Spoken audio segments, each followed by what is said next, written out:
Bienvenidos, seguimos en Dimensión con nuestro invitado especial el día de hoy, el doctor Ricardo Ernst, que viene desde Washington, de la Universidad de Georgetown. Doctor Ernst, hablemos un poco ahora del país que lo ha recibido usted como su nuevo hogar desde hace, ¿cuántos años? 27, 28 años. 28 años. Obviamente se ha visto por su acento que es un ciudadano latinoamericano, ¿verdad? Además que lleva a Latinoamérica muy en el corazón, pero con más de 25 años en Estados Unidos y especialmente en Washington, pues es muy importante la labor que se puede hacer desde allá para América Latina. Y hablando de eso, la relación América Latina-Estados Unidos ha venido cambiando en los últimos años. Descríbala un poco para ver cómo la ve usted y podemos entrar en alguna discusión sobre Me eso. parece interesante. América Latina es el vecino con el cual tú muchas veces quieres pero no quieres lidiar. Empiezas a ver los vecinos de otro vecindario, pero el vecino que tienes en la puerta al lado lo ignoras o no le haces mucho caso. Como decía alguien que a la final a América Latina no le tienen ni lástima, que a África le tienen por lo menos lástima, a América Latina ni caso le hacen siendo el vecino de los Estados Unidos. Pero eso está cambiando. Porque tradicionalmente lo que se ha visto mucho es cuál es la influencia que tienen los Estados Unidos en América Latina. ¿Por qué? Bueno, primero porque es el país más rico del mundo, el país que tiene un poder de adquisición extraordinario, que ha comprado toda una cantidad de productos de América Latina y que a la final es la que financia, pues, de una manera sana, la entrada a América Latina. Lo que está sucediendo por primera vez es que ya los Estados Unidos no tanto tienen influencia en América Latina, sino que América Latina empieza a tener influencia en los Estados Unidos. ¿Y por qué? Empieza a tener influencia porque hoy en día nos estamos convirtiendo los latinoamericanos en la minoría más importante del país. No es que nos estamos convirtiendo en la minoría más importante sencillamente por nuestra presencia física, sino porque empezamos a votar. Entonces, para los norteamericanos es muy importante el proceso de votación.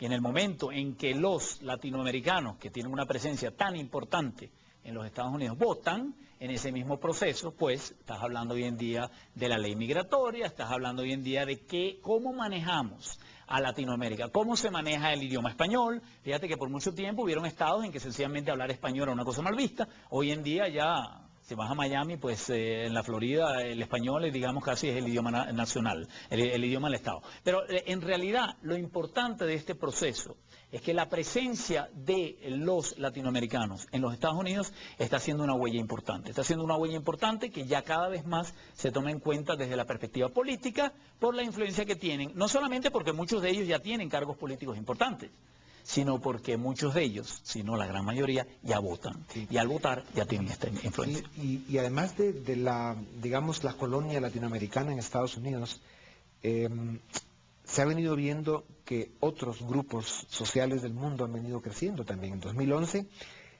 fue el año en el que por primera vez nacieron más niños, digamos, no de descendencia americana tradicional, que sí, entiendo que fue el 50 punto algo por ciento.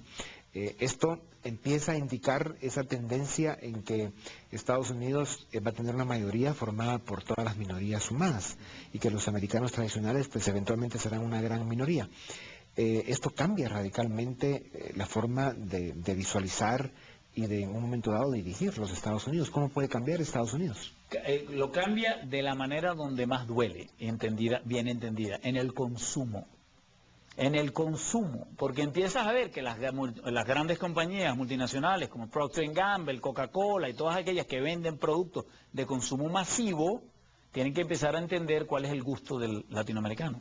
Ahora, ¿es el gusto latinoamericano el mismo que del americano tradicional? Y de las otras minorías. Claro, y de las otras minorías. Entonces, en ese sentido, ya empieza a ser una ecuación financiera importante. O sea, los latinoamericanos en los Estados Unidos ya están afectando no solamente al renglón político, por lo que mencionábamos anteriormente, sino ya hoy en día empiezan a afectar el renglón económico, porque muchos de ellos ya empiezan a posicionarse como clase media. En el momento que ellos tienen clase media o hasta una clase, digamos, pudiente, pues en esa misma medida tienen un poder adquisitivo y al tener poder adquisitivo gastan más y, naturalmente, el país, que es un país basado fundamentalmente en el consumo, pues sencillamente tienen un grupo de individuos, no solamente la minoría latinoamericana, sino todas estas minorías que empiezan a alterar la manera de comercio. Doctor Ernst, ¿cómo está la economía de Estados Unidos? ¿Qué está pasando en este momento? Esa es una pregunta interesante porque depende por dónde lo evalúes. Vamos a ver cuáles son las métricas importantes. Las métricas importantes es lo que a mí me gusta llamar los fundamentals, los índices fundamentales. En los índices fundamentales, si vas a hablar de desempleo, es aparentemente, sería duro reconocer que un país como los Estados Unidos, con la riqueza que tiene, tenga el desempleo que tiene. Y aun cuando las cifras pareciese verse mejor, pero depende cómo se mide, porque si aparentemente hay mucha de la gente que quisiera conseguir trabajo que no consigue los trabajos que tiene. Sin embargo, si tú me preguntas a mí si yo soy optimista o pesimista con respecto al futuro de los Estados Unidos, en este momento soy plenamente optimista.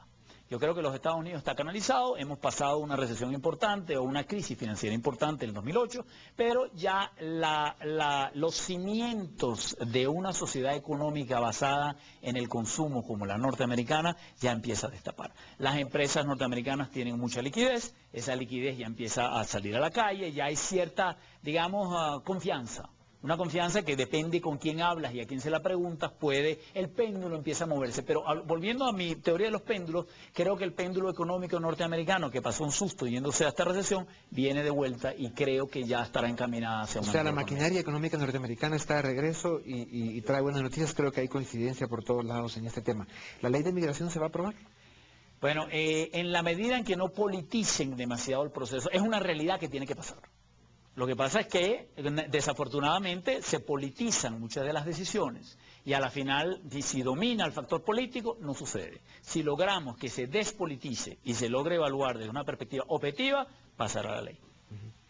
A pesar de que en Estados Unidos estamos viendo ya una minoría muy grande de latinoamericanos, hay proyecciones que indican que en algún momento dado, en los próximos años, que pueden ser más de 10 o van a ser más de 10, la minoría de asiáticos rebasa a la minoría de latinoamericanos y eventualmente serán los asiáticos la minoría más grande en Estados Unidos. Bueno, eso es al final sociología y tendrá sus dinámicas y sus realidades y consecuencias que estoy seguro lo sabrán manejar. Sin embargo, el que haya una comunidad latinoamericana muy grande en Estados Unidos no resuelve necesariamente la relación de Estados Unidos con América Latina, sobre todo con los cambios generacionales. Los latinoamericanos que se van estableciendo en Estados Unidos, van teniendo hijos, de alguna forma van a ir perdiendo el contacto con sus parientes y con sus descendientes o ascendientes en América Latina.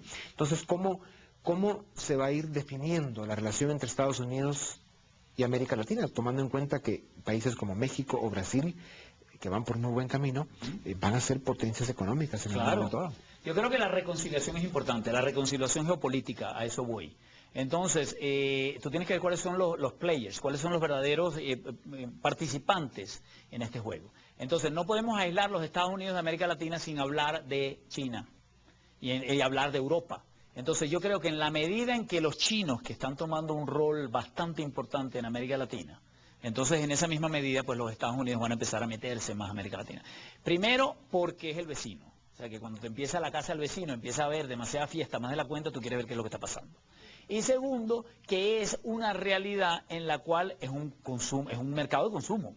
O sea, los Estados Unidos, dentro de todo, aun cuando los Estados Unidos compran más de América Latina de lo que América Latina compra a los Estados Unidos, pero sin embargo es un mercado de consumo en el cual los Estados Unidos sigue teniendo un interés creado. Entonces yo creo que va a haber toda una cantidad de otros elementos que van a jugar en la determinación de cómo termina este equilibrio. Ahora, sin embargo, es cierto que empieza a haber como un desfase entre la comunidad latinoamericana establecida en los Estados Unidos y los vínculos con la región. Ahora, lo que hay que aclarar, que muchas veces se malinterpreta, es que hablar de América Latina no es hablar de la misma bolsa. Cada país, como decías tú, tiene un comportamiento diferente. Brasil es la sexta economía del mundo, ya no le va tan bien, pero de una u otra manera tiene una preponderancia, una existencia en la relación con los Estados Unidos muy diferente a lo que puede tener Ecuador o cualquier otro país. Doctor Lorenz, hemos llegado al final y primero quiero agradecerle su presencia en Guatemala, especialmente su apoyo a este proyecto que es tan importante para nuestro país, que es la Escuela de Gobierno. Tanto usted como Georgetown pues, han sido jugadores muy activos y grandes motivadores de este esfuerzo para Centroamérica, que ahora está en su capítulo Guatemala. Si en los segundos que nos quedan tuviera usted que decirme qué perspectivas le ve usted a la Escuela de Gobierno si en Guatemala somos capaces de convertirlo en un proyecto incluyente, diverso, que sea capaz de ser un centro de reunión para que se discutan las ideas y las soluciones que nuestro país necesita. ¿Qué proyección le da? A mí lo que me parece, y por eso es mi entusiasmo con la Escuela de Gobierno de Guatemala, es que creo que puede ser sencillamente el patrón de referencia, puede ser el patrón de referencia de lo que se debe hacer. Y la manera como creció, la gente involucrada en esa idea y la manera como están manejando el proyecto, no me da más que optimismo en pensar que si por este camino vamos a seguir andando, la región tiene un gran futuro. Así que no me queda más que sencillamente estar profundamente optimista con lo que está sucediendo en la Escuela de Gobierno y no hago más que desearles éxito y en la medida de lo posible pues estoy siempre dispuesto a ayudarlos. Doctor Renz, un gran gusto. Esperamos verlo por aquí próximamente y muchas gracias de nuevo. Y a ustedes también muchas gracias por habernos acompañado en un programa más. Nos vemos la próxima semana. Que estén muy bien.